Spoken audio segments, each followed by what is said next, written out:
ये ड्रोन जा रहा है आप लोग ये हमको पीछे तो पीछे। মধ্যপ্রাচ্যের বিভিন্ন দেশে ড্রোন হামলা নিয়ে বড় অভিযোগ তুলেছে ইরান।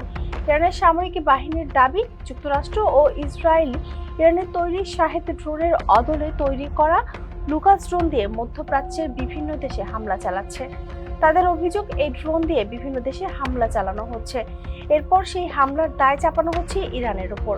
ইরানের রাষ্ট্রীয় গণমাধ্যম IRIB-তে প্রকাশিত এক বিবৃতিতে এই অভিযোগ তুলে ধরা হয়েছে ইরানের খতম আল আম্বিয়া সদর দফতর। ইরানের রাষ্ট্রীয় গণমাধ্যম IRIB-তে প্রকাশিত এক বিবৃতিতে এই অভিযোগ তুলে ধরে ইরানের খাতাম আল আম্বিয়া সদর দফতর।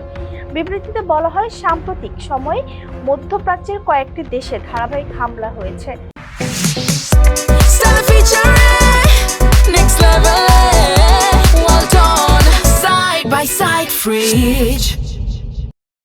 এর মধ্যে রয়েছে তুরস্ক, কুয়েত এবং ইরাক। ইরানের দাবি, এসব হামলার পর ইরানি সশস্ত্র বাহিনীকে দায়ী করা হচ্ছে, কিন্তু তেহরানের মতো একটি পরিকল্পিত কৌশল। খতম আল আম্বিয়া সদর দফতর বলছে, এর মূল উদ্দেশ্য হলো ইরানের সামরিক পদক্ষেপকে প্রশ্নবিদ্ধ করা। এছাড়া ইরানের সঙ্গে তার প্রতিবেশী দেশগুলোর মধ্যে বিভেদ ও উত্তেজনা তৈরি করাও এই কৌশলেরই একটি অংশ। ইরান আরও দাবি করেছে, তাদের সামরিক পদক্ষেপ সবসময় প্রতিরক্ষামূলক, আইনি এবং বৈধ।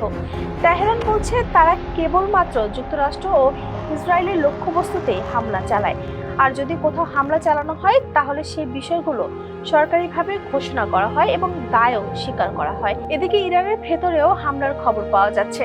শিল্পনগরী ইস্পাহানে যুক্তরাষ্ট্র ও ইসরায়েলের যৌথ বিমান হামলায় বেশ কয়েকজন হতাহত হয়েছে বলে খবর এসেছে। একই সময় তেহরানেও আরেকটি হামলা হয়েছে। ইসরায়েলি বাহিনীর দাবি, এই হামলায় নিহত হয়েছেন ইরানের খাতাম আল আনবিয়ার জরুরি কমান্ডারের 2 গোয়েন্দা শাখার জ্যেষ্ঠ কর্মকর্তা। তারা হলেন আব্দুল জালালি নাসব এবং আমির শরীয়ত। অন্যদিকে পাল্টা অভিযানের কথাও জানিয়েছে ইরানের বিপ্লবী গার্ড বাহিনী IRGC। তাদের দাবি, মধ্যপ্রাচ্যের বিভিন্ন দেশে থাকা মার্কিন ঘাঁটির বিরুদ্ধে 50তম ধাপের অভিযান চালানো হয়েছে। এই সংঘাতের প্রভাব ছড়িয়ে পড়েছে উপসাগরীয় অঞ্চলেও। কুয়েতের আহমদ আল জাবের বিমান ঘাঁটির কাছে 2টি ক্ষেপণাস্ত্র আঘাত হেনেছে। হামলা চালানো হয়েছে দেশটির বিমানবন্দরেও। এদিকে ইরাকের রাজধানী বাগদাদেও নতুন করে উত্তেজনা তৈরি হয়েছে। নিরাপত্তা সূত্র জানিয়েছে, বাগদাদে অবস্থিত মার্কিন দূতাবাস লক্ষ্য করে 2টি ড্রোন হামলা চালানো হয়েছে। এতক্ষণ সাথে ছিলাম আমি শম্পা আক্তার। ফেসবুকের সাথে থাকার জন্য ধন্যবাদ।